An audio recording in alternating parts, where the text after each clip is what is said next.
When Steve came back to Apple, he wanted to create an ad that would reestablish and remind us of our core values and beliefs. And it was meant more for the employees of the company than for the customers of the company.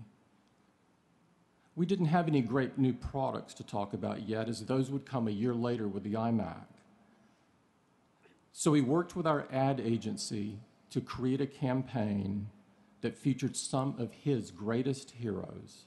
Steve was involved in carefully crafting every word of this ad, and these words touched the bottom of his soul.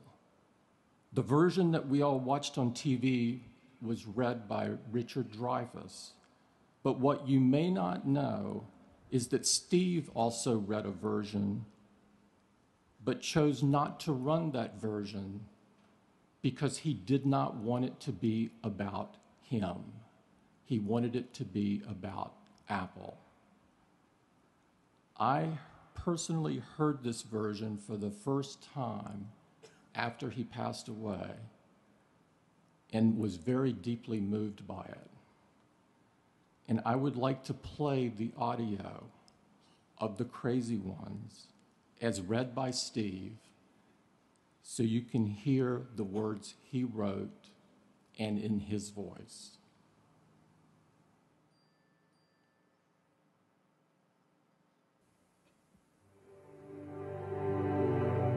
Here's to the crazy ones, the misfits, the rebels, the troublemakers, the round pegs in the square holes, the ones who see things differently.